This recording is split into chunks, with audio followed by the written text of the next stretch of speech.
പ്രമീള ദേവി, ഈ പാനലിലെ മറ്റൊരു വനിത താങ്കൾ മാത്രമായതുകൊണ്ടാണ് ഞാൻ താങ്കളിലേക്ക് വരുന്നത്. താങ്കൾക്ക് കോൺഗ്രസ് പാർട്ടിയുടെ കാര്യങ്ങൾ കുറച്ചുകൂടി അറിയാവുന്ന വ്യക്തി കൂടിയാണല്ലോ.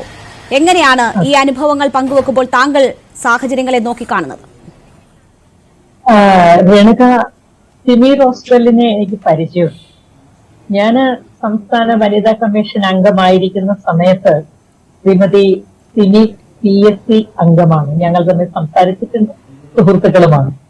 പക്ഷേ ഇന്ന് സിമിയുടെ ഈ വെളിപ്പെടുത്തൽ കേട്ടപ്പോൾ അക്ഷരാർത്ഥത്തിൽ എനിക്ക് വലിയ വേദന തോന്നി.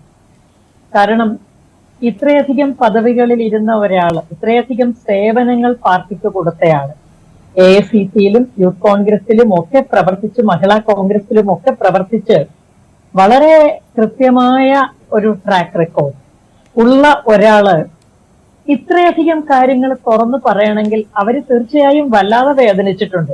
വല്ലാത്ത ഷോക്ക് തട്ടിയെങ്കിൽ മാത്രമല്ലേ ഇത് വന്ന് തുറന്നു പറയാൻ പറ്റുള്ളൂ. നമ്മള് ഇക്കഴിഞ്ഞ ദിവസങ്ങളൊക്കെ സിനിമാ മേഖലയെ കുറിച്ചുള്ള ഞെട്ടിക്കുന്ന പല വെളിപ്പെടുത്തലുകളും കേട്ടപ്പോ നമുക്കറിയാം, ഫേസ്ബുക്കിലൊക്കെ വരുന്ന കമന്റ് സിനിമയല്ലേ, ഇതൊക്കെ നടക്കും, സിനിമയിൽ ഇതിന്റെ അപ്പുറം സംഭവിക്കും എന്നാണ്. പക്ഷെ ഇപ്പൊ നമുക്ക് ബോധ്യമാവുന്നത് സിനിമയിൽ മാത്രമല്ല, രാഷ്ട്രീയത്തിലും ഇങ്ങനെയുള്ളതൊക്കെ നടക്കുന്നുണ്ട്.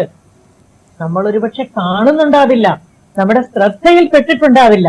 പക്ഷെ രാഷ്ട്രീയത്തിലും സ്ത്രീകൾ രണ്ടാം തരം പൗരന്മാരായിട്ട് നിൽക്കേണ്ടി വരുന്നു. അവരുടെ വളർച്ചയ്ക്ക് മുകളിൽ വളർച്ച തടഞ്ഞുകൊണ്ടൊരു ഗ്ലാസ് സീലിംഗ് ഉണ്ടായിട്ടുണ്ട്.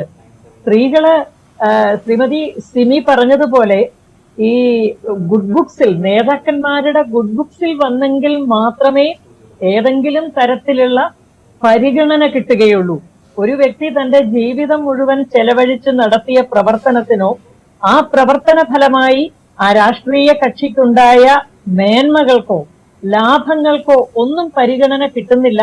മറിച്ച് നേതാവിന് സന്തോഷം തോന്നിയാൽ, നേതാവിന്റെ പ്രീതി കിട്ടിയാൽ മാത്രമേ ഇതൊക്കെ ഒരാൾക്ക് പരിഗണന കിട്ടൂ എന്നുള്ളത് വളരെ സങ്കടകരമാണ്. തീർച്ചയായും അങ്ങേറ്റം സങ്കടകരമായ കാര്യമാണ്. രാഷ്ട്രീയ പാർട്ടികളുടെ ഇടങ്ങളിൽ ഇത്തരം സംഭവങ്ങൾ ഉണ്ട് എന്നത് കോൺഗ്രസ് പോലൊരു പാർട്ടിക്ക് ഉണ്ടെന്നുള്ളത് വളരെ ഞെട്ടിക്കുന്നതാണ്. തീർച്ചയായും അത് ഞെട്ടിക്കുന്നത് തന്നെയാണ്. ഞാൻ താങ്കളിലേക്ക് തിരിച്ചെത്താം. ശ്രീമതി പ്രമീള ദേവി, ദയവായി തുടരുക. Shri PM R show